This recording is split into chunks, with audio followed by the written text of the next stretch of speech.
We have about an hour. So what I suggest is let's start with a round of introduction where you can talk about what is your connection with the academic sector. Then based on that, we'll take the conversation forward. As Disha mentioned, all of you know that basically what we are trying to capture in this session is uh, whatever sector or organization or institution that you are associated with, what is your vision of sort of incorporating sustainability in the activities and operations of that organization? So in the academic context, it has two aspects to it. One is the academic output that you are producing. How do you mainstream or integrate sustainability and climate considerations in that? If it is an educational organization, then it could be in the form of whatever informal, formal educational outputs that you are creating. But there is another aspect to it, that as an academic organization, how you are going to integrate sustainability, climate change considerations in your own day to day activities, in your own operations. So we will try to get inputs on both of these for the immediate, like short term. Let's say 5 years from now and 10 years from now, what is your vision of what will be the progress of your organization on these two angles? Okay, but first let's have a round of introductions and then we will take inputs from everyone. My name is Atul Kulkarni. I'm currently an associate professor of marketing at Connecticut State University in the US. I do a lot of research which is related to sustainability, at the intersection of sustainability, consumer behavior, marketing. Um, I have family in Pune. I grew up in Pune, and so I was visiting here for summer holidays with my kids, and I came across this event. So I thought, I'm anyway there, so just I'll stop by and see what's happening. Personally, I was not too much aware of all the economic, non-economic activity related to sustainability that's happening in India. But today I got to witness that it's a lot of buzz here also, and so I'm very happy I decided to come here. Met a few people who told me interesting stories about their work. So thank you very much. I am CA Mahendra Tiwari. I am a registered developer and then I do BRSR reporting also. तो अभी तक मैंने देखा था कि सिर्फ books पे हो रहा है काम. यहाँ पे आने का सिर्फ एक ही पर्पस था कि यहाँ पे कुछ ऐसे लोग मिले जो सच में कुछ जानते हो तो उनके साथ कुछ कोलैबोरेट करके आगे कुछ करूँ. That was only main purpose. Myself Kunal Jaiswal. I worked with Center for Environment Education. We are mainly into environment education with the school children, youth, and also working on various thematic issue like waste management, mobility, kind of things, and the citizen participation. Yeah, thank you. Hello, I am Swati. I am a PhD scholar from Nikmar University. I am working on sustainable material and circular economy in construction.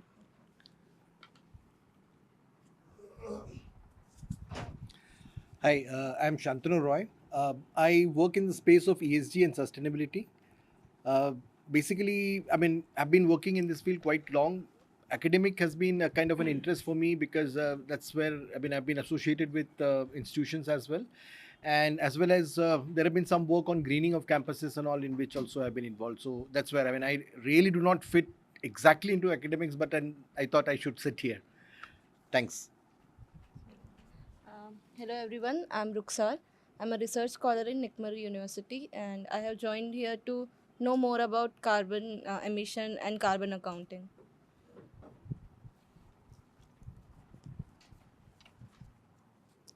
Hello, I am Ravinder Deshmukh, working with Samuchit Envirotech. We are doing a lot in this sector. I am basically involved in training of biochar and the training of biomass cook stores. Thank you. Hi, my name is Shailesh Amonkar. I represent Climatora Solutions, which is a climate action platform. And education is one vertical, which is an important vertical for us, and that's the reason of participating in this particular session. Hi, I am Devdatta, same organization as Shailesh, that is Climatora Climate Solutions. So the reason why we wanted to be part of this group is to see how we can mainstream climate education as part of the curriculum right from the school to college education. So our interest is to find out cooperation points and coordination points to make it a regular affair with the college education. Hi everybody, I'm Suryakant Gaikwad. I got my own firm SRG Sustainables, and through this I'm making every stakeholder aware of the toxic tire dust pollution that is people, and neither government nor tire producers are aware of it. And the main reason to come here that make sure that everybody would get aware of this the most ignorant non-exhaust tire dust pollution. Hello, my name is Kedar Sohni. I'm basically from industry, about 34 years plus experience, but now that I'm attached with academic, in the sense that I had qualified myself as energy auditor, and that is how I came in contact with the energy conservation. And then I'm also in the environment. So I have decided to go ahead with some research work. That is why I'm working in Symbiosis under Dr. Prakash Rao's guidance. That is why I'm working on sustainability, in the sense specifically circular economy. Good afternoon, all of you. I am Dr. Ravi Sharma.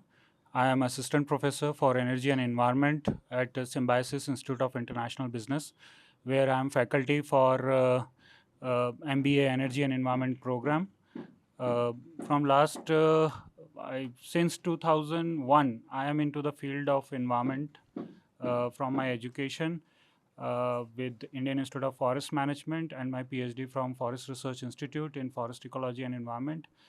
I am now more into environmental management system, corporate sustainability, and climate change, and working with communities and livelihood on climate change. So completed a few funded projects, and in the Maharashtra belt, coastal communities, worked with them. Worked several management plan, ecotourism management plan for different wildlife sanctuaries, and develop carrying capacity assessment methodologies for forest areas, protected areas, especially like Pench and Bandhavgarh. So thank you. We will meet.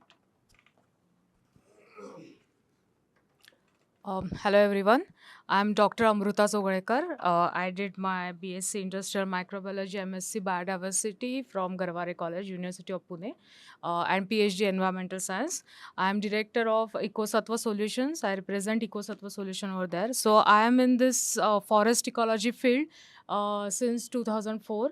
I was also associated with Professor Madhav Gadgil for Western Ghats Ecology Expert Panel.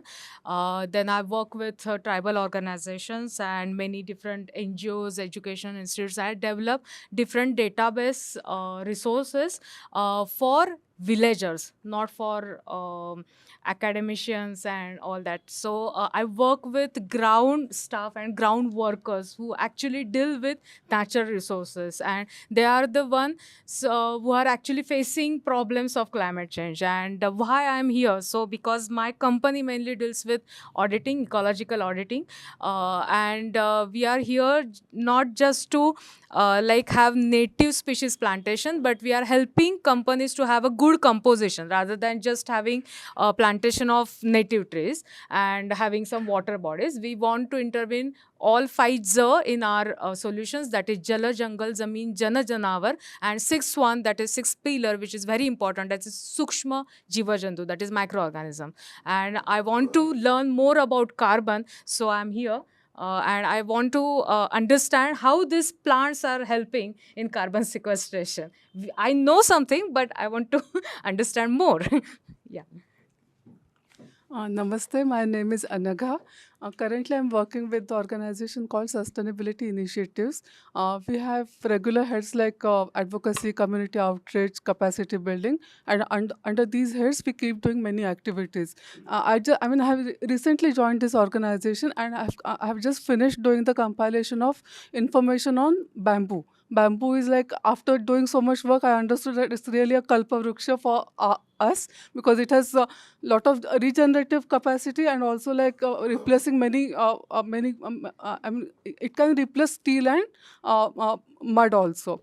And second project is coming up, I'm doing the impact assessment on the declaration of the International Millet Year last year. So we are just doing the research on this, how much impact it has created, because millet cultivation is also like quite ecological, quite environmental, helping to our environment.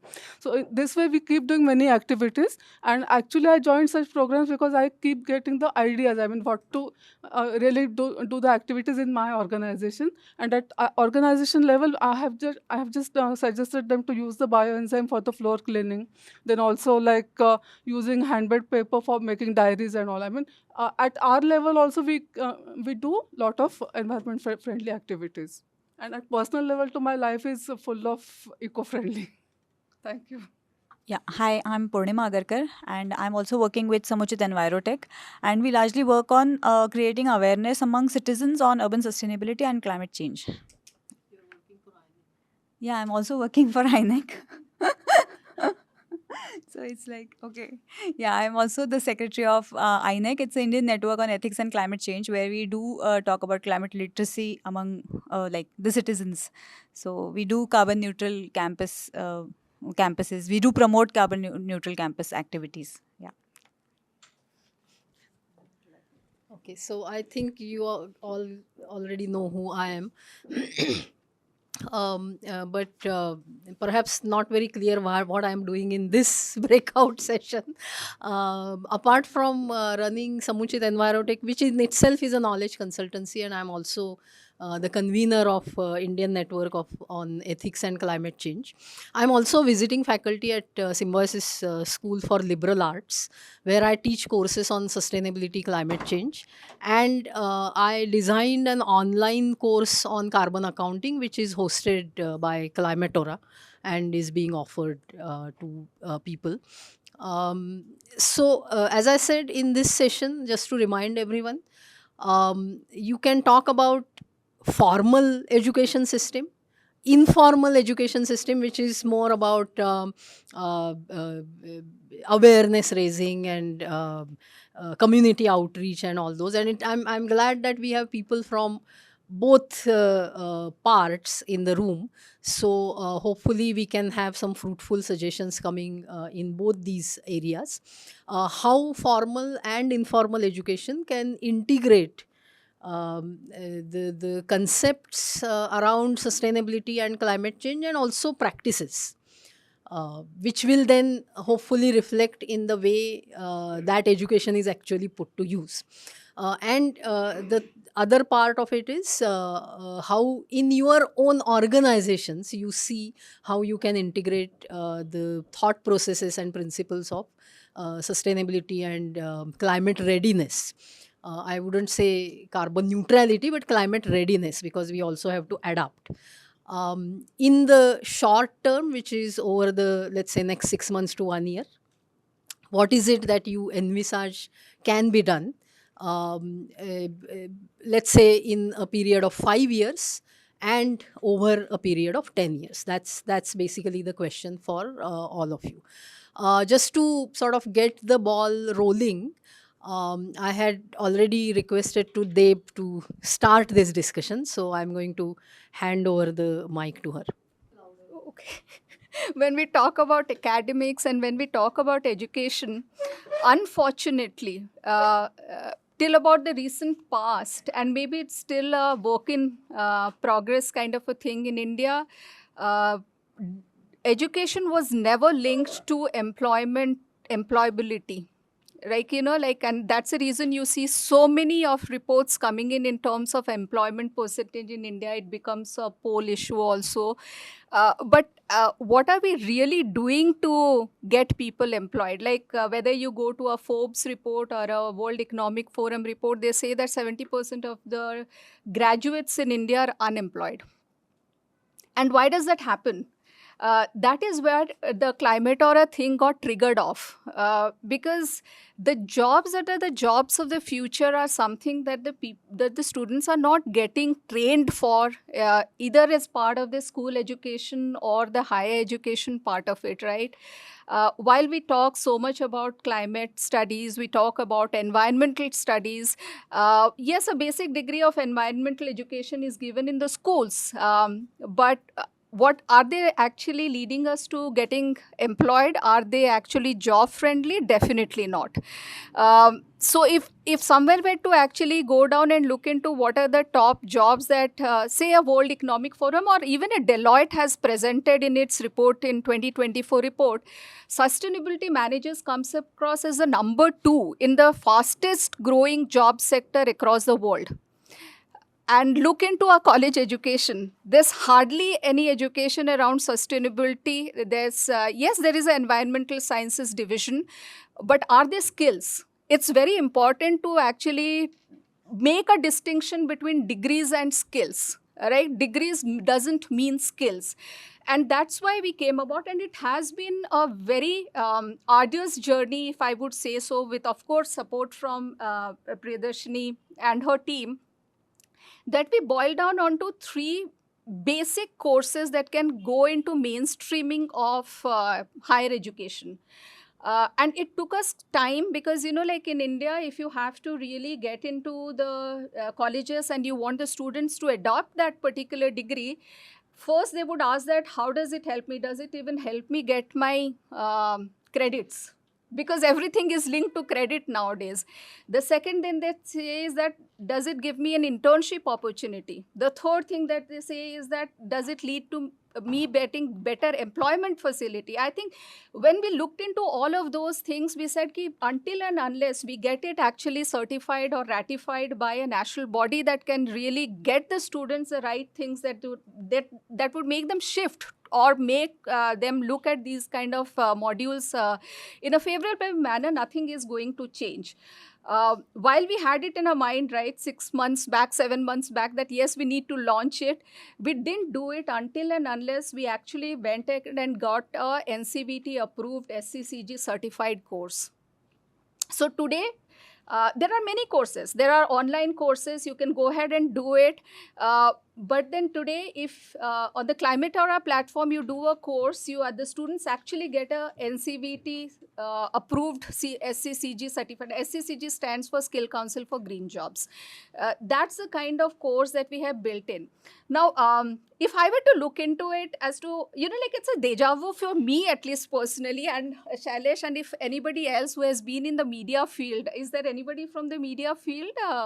Okay, Shailesh and I come from the media field, right? For us, it is a deja vu. Like, what happened to digital literacy, say, 20 years back? Like, I'm talking about a pre-Google day, right? Or a pre-Yahoo day or something of that sort. So, at that time, when media was going across, until digital literacy was actually outsourced. People said, okay, our people don't know how to handle digital campaigns. Let's actually outsource it to an agency and the agency will handle it for us. And they did it as a checkbox, saying that, okay, we have placed one ad on Google or we have done something on Rediff platform. So we have done a digital campaign. To today, actually, it becoming a strategic goal. Without digital transformation or without digitizing your communication, there is no future. There's no presence for the present for the companies also, right? And everyone is looking at having teams inside rather than outsourcing it. Every company worth its salt today has got a digital team, whether it is a 2-member team or whether it is a 20-member team, depending on the size of the company and the requirements is a different thing. The way that we look into it, I think we are going through that phase for climate literacy after 20 years, what we went through for digital literacy. right? Mainstreaming of sustainability in organizations, boardrooms is a given thing. It has started and it will become a reality in another, maybe by compliant things, because the compliance matters are coming in or whatever. So that is one part of it, and that's the reason our vision was, if I were to just look into the short term, mid term, and the long term vision, the short term vision was to actually come up with courses that can lead to skilling of people, not just a certification or just a degree enabler. That was the short term goal. The mid-term goal is to make sure that all universities across India, whether Climatora is a part of that or not is a different thing altogether. So when we went to SCCG and CVT, we didn't say that it's only us that we need to do it, right? Irrespective, that should become a part of the curriculum. That's the mid-term goal that we are looking at. And if you look at a longer vision, I think by 2023, if we can have 1 million sustainable ready managers in India, that would be a great thing to have. And that's the vision that Climatora is actually driving towards. I'll come to the part of Climatora, what it is in sustainability, maybe for the second part of the discussion. As I mentioned, I was from industry. I'm basically a mechanical engineer, and I had my career by and large in the machine tool maintenance, repairs, and so on. So that was how I came in contact with the energy conservation. And then over the period, because of my other responsibilities, I had to, sort of maintain all those things. And then I realized that the strategies of the circular economy, there are more than, there are about 10 R's or more. All those talk about reduce, reuse, repair, all those are very much important. And to prolong the life cycle of a material resource, this is one of the most important area. If you want to have the typical consumerism mentality, or greedy for the wealth, you are using the use and throw technology, it is not going to work, and that has resulted why we are here discussing the sustainability. So that the importance I came to know because of this, and that is how I selected to do some work here. I am also being energy auditor. I am going to a couple of colleges at Bharati Vidyapit and Symbiosis for teaching certain relevant areas like clean technology, then energy management and audit, etc. And one of them is sustainability. I am also given a chance by Dr. Rao to teach something basics on circular economy. So that and one more area was energy management. So as I go through, I am more and more get realization that this is what is very much required. And what I see immediate, immediate answers, that there is no knowledge to some extent, there is no attitude larger extent, and there is no behavioral pattern for the most of the type as we talk about our society. We don't have any attitude towards this. Although our Indian culture is basically based on the resource utilization, proper utilization, but somehow we have forgotten that. And we are, trying to mash or trying to copy the westernized culture. Now that has to stop. And the start, it starts from the education. It should go to school level. I know that their environmental studies is a compulsory subject for all, but that is only on the paper. It is practically it is not happening. The students do not know what to do. Even at their personal level, we are wasting food, we are wasting clothes, we are wasting energy. All those stuff we need to stop. And if our generation doesn't stop it, the next generation is not going to see anything. So that is the urgency I felt, and that is why I'm into this field. And since I'm teaching, I'm trying to teach the students that the practical approach, as mentioned by her also, practical as well as theoretical, it should be a combination through the curriculum, through the assignments, projects, work, and so on, so that they could do it real examples, and they should have contacts with the industry. Since I am from industry, So these are my thoughts down the 5 years, and down the 10 years we should also talk about energy transition. We should talk about renewable, we should talk about, all those are very much connected. Energy is not separate, environment is not separate, they are all together. And so we should see that in our there is a national new education policy also in place 2020, and now we should see that the contents in those the policy should be applied in the college at the HEI level. So my my research area is adaptation of circular economy in higher education institutes. I have decided to study Pune chapter because that is what my scope is, but this should enlarge over the period. That is my long-term objective. Thank you. If I can add one thing before we move around. So a little bit of difference of, if I may just say, not a difference of opinion, but a little bit of an observation in terms of what you said. I think the younger generation, when we are talking about the school student, at least in India, they are much more aware of what we are maybe aware of in terms of the climate thing. They're very conscious. You know, like it's a disservice that we are doing, that we are not giving them enough, as you rightly said, the practical things to actually adapt. I think my son, who is just about 21 years old, not just about, but he's 21 years old, he will never forget to actually switch off the gadgets in his room before leaving. I may at sometimes just forget it, but he doesn't, and they are very conscious. No, so that's it. But then where I come from is a different thing, or we come from is a different thing, that what are we doing to them? The environmental studies education that they are getting is not enough to actually take them to whatever they are trying to find out from this particular stream.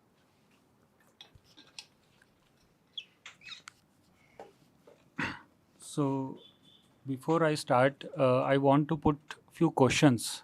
I'm an educator. I'm teaching educated people, and out of all those educated people, 90% are engineers. And I am into the field of environmental management systems. So just understand and have empathy with me that how much I have to start, from where I have to start, I have to think a lot. Right?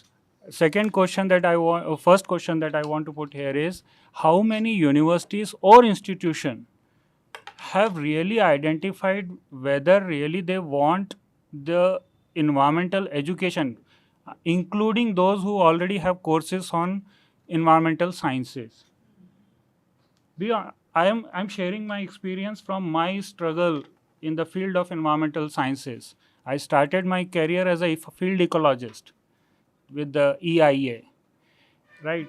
In 2001 and 2, I am talking about, when I was studying. Second, after that, I will cover what the ma'am said on 3 topics, that course with skills, curriculum, and 1 million sustainable managers, what she talked about. So what I'm going to share is the first question that I put, I leave it up to you. The second thing that I want to discuss, I want to put here is what we are doing. When I say, it means my institute, my campus. Ma'am is associated with us, she must be knowing what university is doing. How many institutes or universities have set commitments or net zero commitments? Be honest. In our organization, we put off electricity for 1 hour on every Friday. Net zero commitments. University or education institutes. And let me tell you, Symbiosis, including my campus, we have set target net zero target, and we have set the deadline 2040. And we are in the process of getting 20,000 watt smart site certification project. First phase we have completed, and we are progressing in it. Our campus, we have smart meters, we have taken all the initiatives, and today we are talking about sustainability. We are running this program from 2009. And what we are talking about, sustainability, corporate governance, EIA, environmental management system, talk anything about environmental sciences, we are providing from 2009. ESG or sustainable finance abhi aaya, so we have added that. So regularly we are updating, and you won't believe we have 3 programs: energy environment, agribusiness, international business. General notion है कि international business वाले क्या करेंगे, what they will do with but recently we have introduced 2 courses for them: sustainable finance and investing and circular economy. Why? Because industry is demanding. Industry people are required. They're demanding that we require this expertise from the younger generation.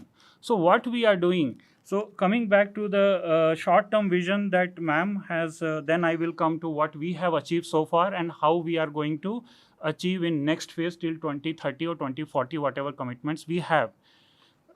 Before that, I will answer to what 3 pointers that ma'am has said. So course with skills that madam talked about. We already have introduced this course, and we have integrated climate change, we have integrated sustainability, corporate governance across the programs. So we have already integrated that. So we are moving one step ahead, right? And this is the reason that ma'am talked about placements.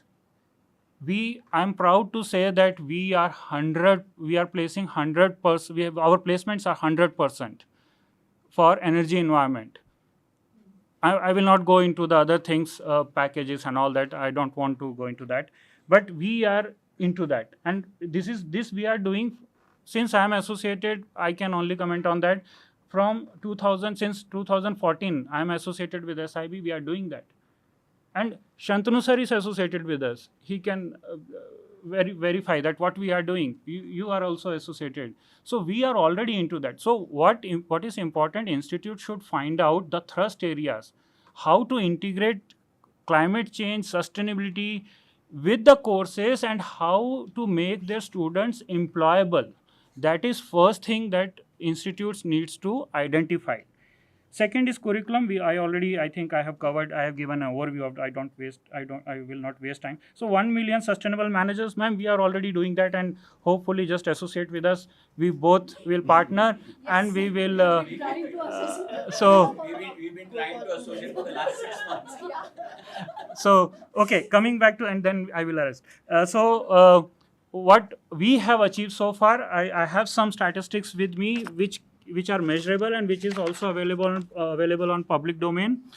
So under the endeavors that we have to have a sustainable campus and work towards carbon neutrality by 2040, which I already explained, we have measured, we have used the centrality approach.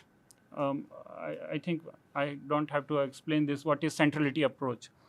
So where we have identified our impacts and we have identified our actions, strategic actions, and accordingly we have initiated different programs like SMART, just 2 minutes I will take. And we have achieved, okay, I will not go into much deeper, what we are doing. So we have installed, we have a solar capacity of 87 kWp at our campus, and we are in surplus. We are giving back to grid. So this is what we have achieved. We have reduced our energy consumption. We have retrofitted our buildings. New buildings are coming with ECBC code, at least to have efficiency level of super ECBC. These are some of the salients that we have achieved. Basically, I think the one lesson that one can take is that once you set a target for carbon neutrality, that then creates a short-term and long-term plan. So, Devta, you mentioned about SCGJ, right? Now, I've been associated with SCGJ, and one of the reasons I got dissociated working with them was, for example, they were doing these training courses for wastewater treatment plant operators, and the training course material is, if not 200 pages, it's in chaste English. Okay, and then they got somebody to translate it in Hindi, and the translation was again, literal translation. So it doesn't work. And SCGJ as such, I mean, if you look at the solar panel repairers course, the reason why SCGJ doesn't work is because of we don't look at the pedagogy of how an education has to be imparted to whom. Now, if you are talking to, I mean, I mean, let's take the other example. I mean, you said about environmental education. Now, if I'm a chemical engineer, right? And if I say chemical engineer, you immediately know that, okay, A, B, C, D courses he has studied somewhere. I tell you that I'm an environmental engineer. I'm an environmental science. You would ask from where? And then you would say, acha, kaun sa course you have studied? Because there's no structure to it. There's no standardization. So that becomes, and that's true even today when you look at, when we talk about sustainability.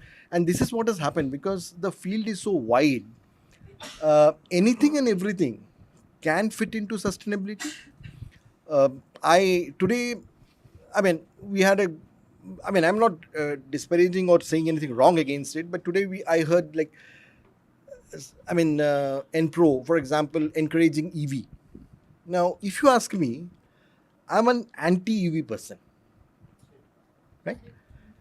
And the reason is very simple. I mean, I am using my grid energy to charge my battery and then running my car. I'm not doing any favor to my, it's only saving me money. It's not doing anything great. I'm not going to, I'm resisting the temptation to go into that, but these are misconceptions. People like they are also generating energy from solar and they are giving to grid. No, that's okay. Let's So not yeah, It's a so totally different yeah, concept. so just to be very precise, the question which you asked, how 5 year down the line, what you expected. So as a citizen participation, I'm just giving the example and just sharing the. As a citizen participation, we would like to uh, uh, schedule, like conduct mini publics, which currently we are doing in the Pradhikaran area. We have distributed household 900 invitation to each household to have a random citizen rather than just academic sitting on issue. So we want every representation from equally women, men, educated people, non-educated people, people with whatever the caste and social something, and bring them on board. What could be the sustainable practices, and decision has to be taken for local government. So currently we are doing one pilot, and we would like to strengthen our capacity building in the 5 year down the line to have a more mini public on sustainability issue. So the decision can be, they can be involved in better decision making. Yeah. Thank you. About it. Mini public number of. Okay. Yeah. So what is the number? It could be 40-50 Acha, people, but they are right representation of particular area. Equal the So they are basically cross section of the society in that area. Yeah. education, economical, whatever it may be, but building their capacity and practices to have a right decision making. Right. So if we are recommending for PCMC, PMC, we should not say this is from expert or this is not just economic. It is something what cities are saying, the particular community. Yeah. Got it. मैं एक बात सोच रहा था madam, ये जो इतना सब डिस्कशन चल रहा है, अगर टाइम मशीन होता मेरे पास तो मैं पीछे जाता और रूरल इंडिया अपना जो है उधर ना तो जॉब का प्रॉब्लम था, सर्कुलर इकोनॉमी सब सही था, मतलब हम लोग वापस हमारे रूट्स पे जा रहे हैं, तो हम फ्यूचर क्या जा रहे हैं, पीछे जाएं और उसको फ्यूचर में लेके आएँ, यही होना चाहिए. बस ऐसे एक थॉट था मेरे दिमाग में. She only used the sentence statement. No? Let our history becomes future. Something. No. That's a different thing. But that is also a problematic argument of going back in time. Unfortunately, not very sustainable for 10 billion people. So I would just hold on. Hello. So I will talk more about village and school going children. Am I audible or is it working? Yeah. Huh. Okay. So I will mainly talk about village going school children. They are not they are in like mess. Okay. So they don't know how to how I can tell them to close tap water. How I can tell them to switch off electricity. Okay, so their issues are very different. Though they are having natural resources, but they don't have access to those natural resources, unfortunately. So I am working in that area where landowners are urban dwellers. And there is only small community, local villager community, and they only have paddy fields. They don't own those slopes, watershed, and everything else. So this is very difficult for us to work in that area. And what we are doing, like we are developing one learning module, Eco Saksharta naam se. So we are developing that module where we are integrating all these 6 in their modules, and we are reconnecting them not through like Indian culture, not only through Indian culture, but we are reconnecting them to natural resources through different activities. So we are developing different activities, art based activities, also nature trails. We are conducting nature trails, and unfortunately, seriously, they don't know much about their natural resources. We really don't know why we are losing this tradition. We have already like we don't know traditional knowledge तो गया है अभी.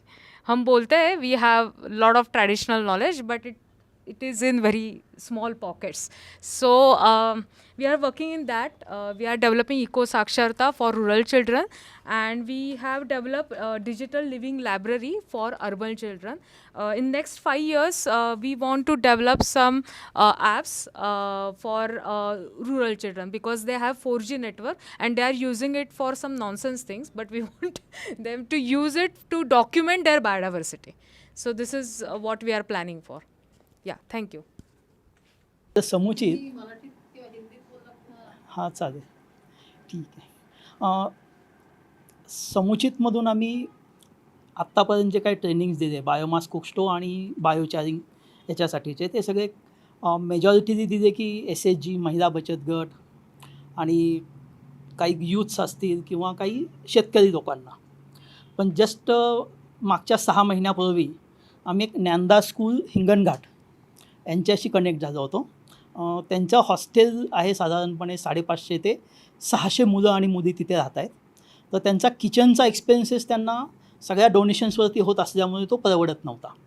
म्हणून आम्ही तिथे biomass कुकस्टो install केले की ज्याच्यामुळे त्यांचा किचनचा कुकिंग एनर्जीचा जो एक्सपेन्सेस आहे तो जवळपास 60%नी कमी झाला. मग त्याला जोडून जी काही 600-700 मुलं आहेत तर ती सगळी ग्रामीण भागातून आणि विदर्भातील असल्यामुळं बरीचशी आत्महत्याग्रस्त शेतकऱ्यांची मुलं असल्यामुळं की त्या संस्थेचं एक हे होतं की कमवा आणि शिका योजना.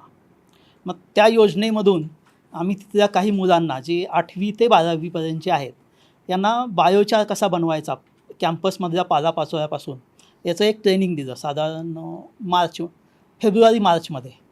आणि आता यावर्षीपासून ते एक तिथं प्रोजेक्ट राबवत आहेत कमवा आणि शिका योजनेच्या खालीच की ही मुलं कॅम्पसमधला पालापाचोळा त्याचा बायोचारिंग बनवतील आणि तो बायोचार तिथल्या गार्डनसाठी पण यूज होईल.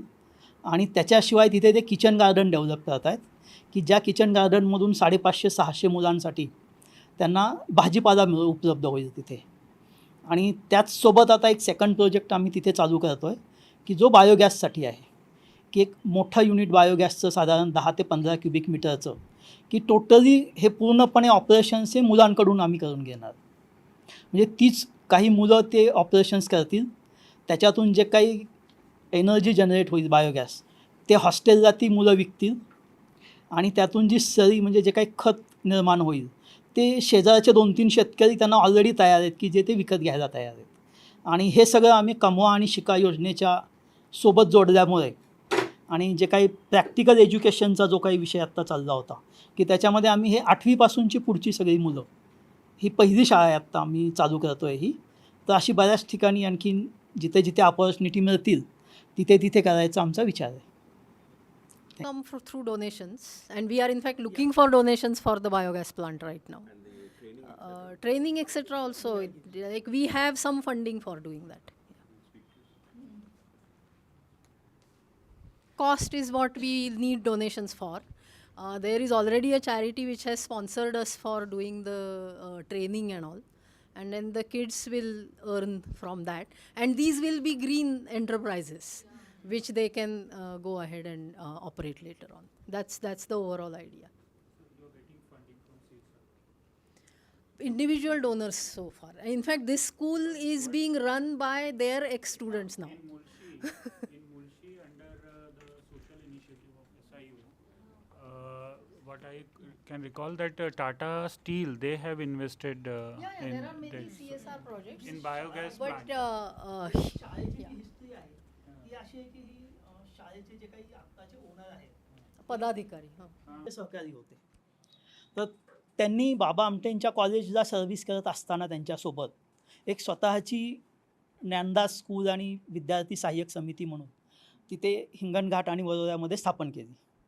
तर आत्ताचं जे काही त्यांचं फंडिंग सगळं येतं हे कुठलंही गव्हर्नमेंट फंडिंग न येता ज्या शाळेचे जे काही माजी विद्यार्थी असतील की जे आज काही देशात आहेत काही परदेशात आहेत, ही सगळी विद्यार्थी स्वतःच्या उत्पन्नाचा काही हिस्सा शाळेला डोनेशन म्हणून देतात आणि त्या डोनेशनवरती जवळपास 80% खर्च त्यांचा चालतो. राहिलेलं 20% जे डोनेशन आहे की वेगवेगळे न्यूजपेपर किंवा जे काही वेगवेगळे ॲक्टिव्हिटीज चालवतात की 2 वर्षापूर्वी लोकसत्तानी एक कॅम्पेन चालवून त्यांना साधारण 10-1 लाखाची मदत मिळवून दिली. तर सकाळवाल्यांनी पण काही मदत मिळवून दिली. या पद्धतीच्या डोनेशनवरती ते चालतं आहे. आज त्यांच्याकडे 480 मुलं आणि 240 मुली इन हाऊस फॅसिलिटीनी त्या हॉस्टेलमध्ये राहत आहेत आणि त्यांचं सगळं जेवणा खाण्यापासूनचा सगळा जो काही खर्च आहे वर्षभरासाठीचं त्यांचे चार्जेस फक्त ते 5 की 6 हजारपर्यंत घेतात त्यांच्याकडून, म्हणजे पालकांकडून. तेही ज्यांना शक्य आहे ते देतात आणि बाकीचे ही सगळी मुलं फक्त इथे ॲडमिशन घेतात या शाळेला. आणि all the facilities are also fairly modern. म्हणजे असं नाही आहे की पथाऱ्या पसरून झोपलेत वगैरे, असं नाही. All modern. हाँ, ऑनलाइन क्राउड फंडिंग भी कर सकते हैं इसके लिए. या but the main point relevant to this discussion is that we in the this earn and learn scheme also is an opportunity for introducing possible new green initiatives and business models. That's actually good, right? You're creating entrepreneurs Yeah. at a very young age. But at the end of that, what does education lead to? So that's a very interesting thing. No, so We have 10 minutes. Anybody who hasn't spoken as yet wants to say something?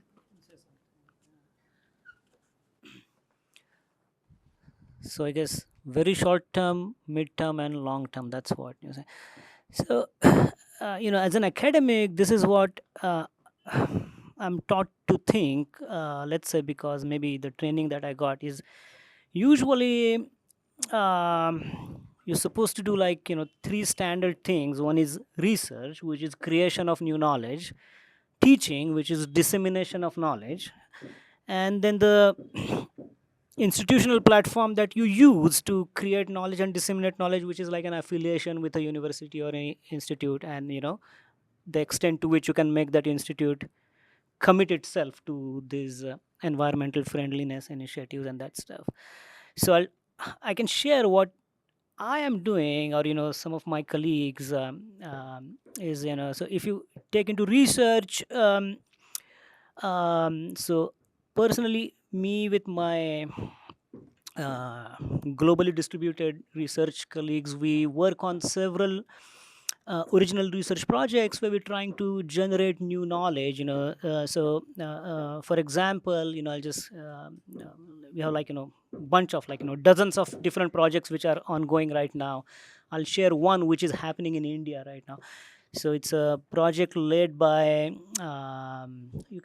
I'll stop talking and then I'll drink it. Okay, so you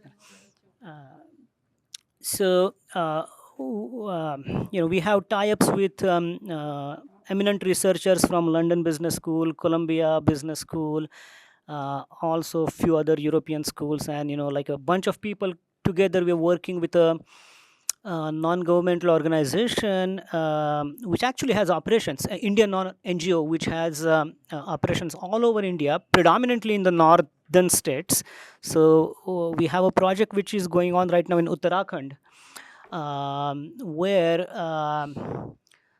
simple WhatsApp-based communication and other communication is being used to recruit rural female entrepreneurs which are on the roster of this NGO, and using them as sort of agent of communication, trying to get population to increase new tree plantations. So that's like, just one of the projects. And there are other stuff like, because I am in marketing, so we try to understand how consumer behavior can be possibly the behavioral change that you referred to in one of your earlier talks. Like, everything starts with getting people to first of all buy in. And if we sort of keep asking a series of why questions, why this economic activity is happening, why this industrial and you keep tracking, if you keep track it back, eventually most of the economic activity you can tie it up to what's happening at the consumer level. Like, yeah, in a business to business, if value chains are complex, supply chain are complex, your customer could be another business, but that business's customer could be another business, which eventually tracks down to some product which we make decisions about consuming or not consuming or buying. And I think Patagonia is a great example. I forgot that guy's name, Shawnard or whatever, the Canadian French guy. And I use his interviews in my classes many times. So he was, he hit the nail in the right. Like, we know change has to happen. Broadly speaking, we can say that there are three levels. Policymakers can top down force down the change, and then the compliance mindset sticks in. I just want to check the box off so that nobody gets behind me and put me in the prison sort of mentality. Corporations, but yeah, corporations say a bunch of things, they publish reports, but they're trying to, most of them, trying to take the shortcut and just get the monkey off their back. Many of them now openly say that our fiduciary duty is just to make shareholder value maximization. So there was some lip service about stakeholder approach and everything, and then some of them realized that we just can't do it, so we'll just focus on making more money. But I guess the real change will happen when we force, when customers change, corporations are voluntarily forced to change, because that's where their survival and proliferation happens. And so in that sense, we kind of look at what can we do to change common people's behavior, which will eventually, and so a lot of research is motivated from those aspects, and then we can use things like artificial intelligence techniques, the behavioral economics stuff, nudging and all that stuff. I heard some people talk about that, like micro changes in behavior, which in supply chain sometimes we use that term, like what is that, whiplash or whatever, like little change at the demand level percolates through the supply chain and can have like amplified changes upstream value chain. And so anyway, so I think I'm digressing, but so yeah, research is creation of new knowledge, dissemination of knowledge, teaching. At the university level, I recently started teaching a new class, which is sustainable marketing and innovation. And I kind of, I use the World Economic Forum jobs report to sort of, tell my students that, hey, this is not for the fun of it or greater good where there is nothing good for you, but there are jobs there. Like, you take these classes, you can show these credentials, and you can actually earn handsome money, because like it or not, money is still important. Nobody gives you cucumbers because you are eco-friendly person. They ask you for money. So so that's where we kind of in the I'm in the business school where we try to tie, like hey, environmental goals are important, but not entirely at the cost of economic metrics. So it's like triple bottom line type of philosophy, like hey, do well, make money, don't destroy environment, and there is possible that you can find that like golden middle where you're not hurting environment or actually helping it, still being profitable and all that kind of stuff. So we actually use a simulation which is actually hosted by Harvard Business School Publishing. It's a very nice simulation. Those of you who are in academics and teach classes, you might want to give it a shot.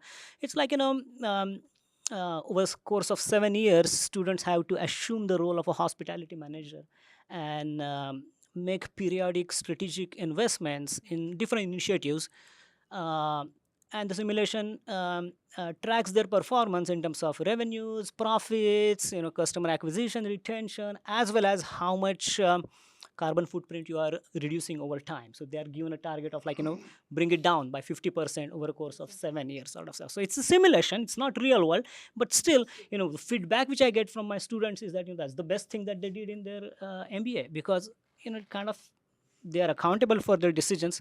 They actually do some stuff which is likely to work in real world. It's just not reading the books or listening to passive lectures and yawning and that kind of stuff.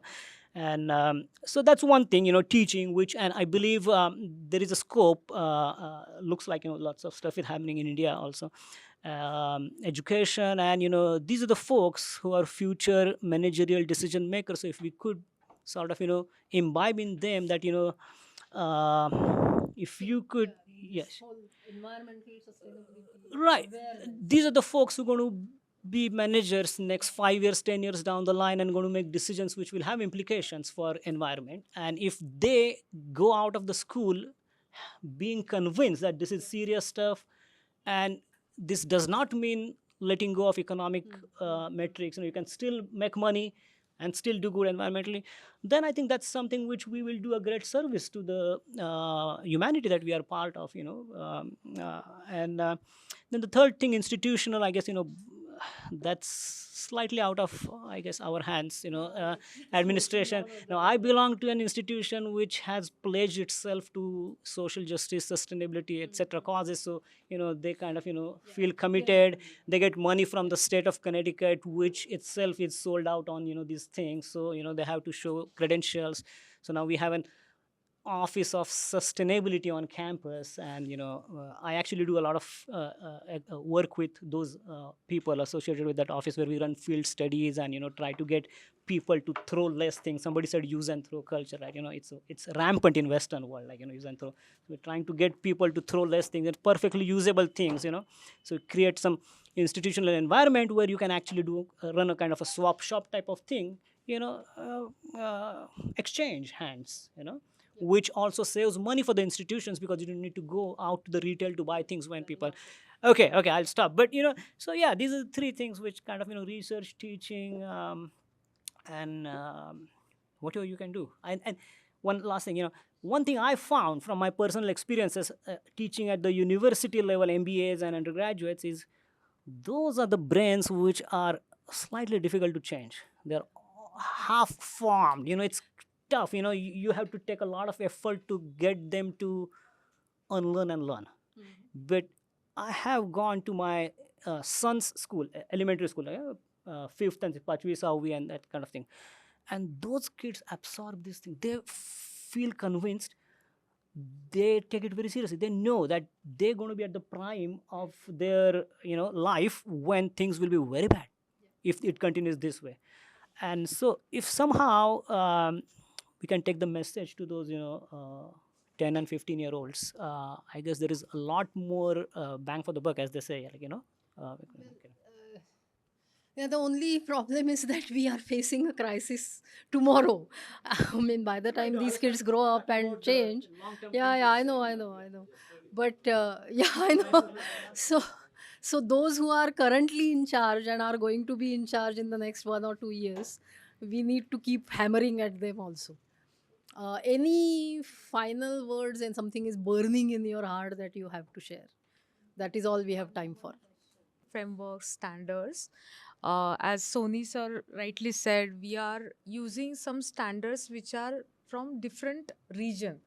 Right. I will not I'm not pointing out at European, Australian. I'm not saying that, but we should have our own sustainability framework. And right now, our SMEs and to some extent even large industry, they are following Deloitte and other sustainability frameworks, and it is not they are wrong, but they should integrate Indian perspective, and we as a team should come up with some sustainability frameworks which considers Indian perspective as well as current scenario in India. This is what Yeah, it's a matter of implementing, and that's unfortunately the case, because also many of these companies are doing business, which is earning them much more from outside India, and therefore they have to comply to their standards. That's the main thing. But yes, there is still that. I mean, if you want to sell an India specific framework, you will still have to bring some white guy to talk about it. Then it will have more acceptance. That's the harsh reality. Yeah, and it has to be a white guy, not even a woman. Yeah. Yeah. More of a business than what we are Yeah. discussing. Yeah. More than that. Okay. Final chance to say something. Yeah. Revenue. ROI उसका Yeah. बहुत अच्छा है 11 months का.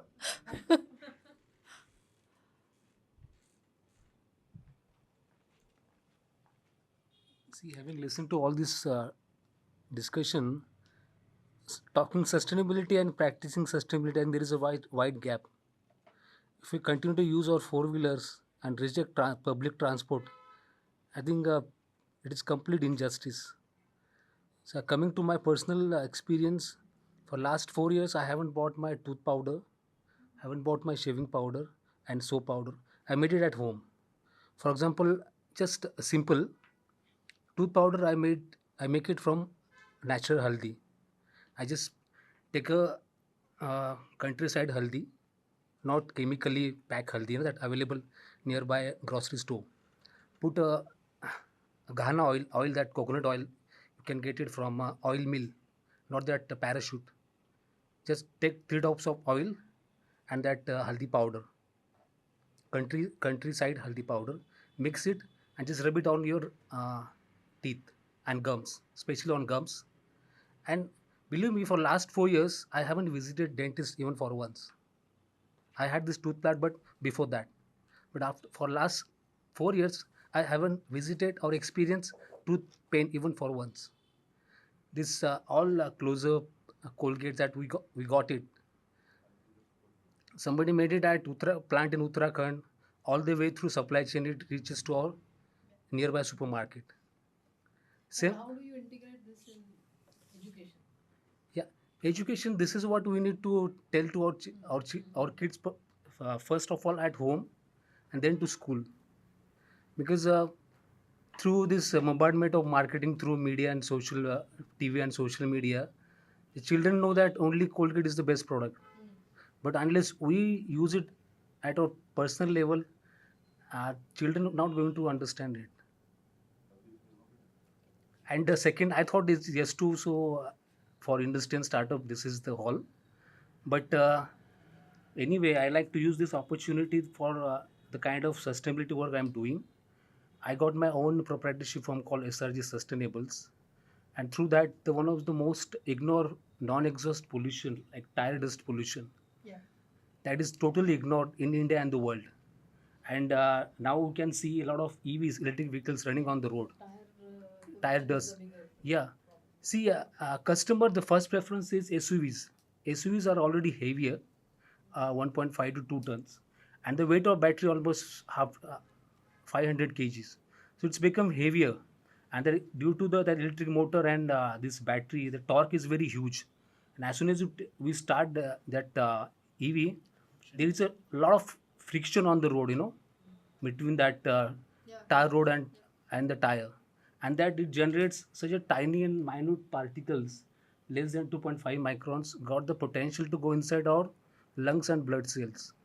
And that is the reason you can see there is particulate matter levels very high, especially in urban areas in Delhi, Mumbai. And so I got a solution that the tire, two-wheeler, four-wheeler, traditional tires, traditional vehicle tires, EV tires, that mud guard is exposed to air.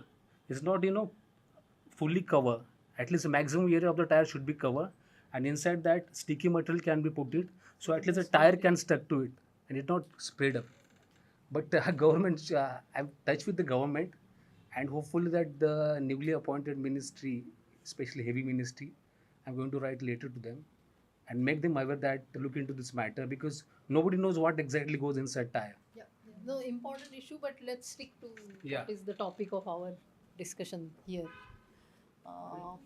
I think our time is over. If in case any inputs from research scholars of Conclave, Yeah. you would like to share some light? What about these two students?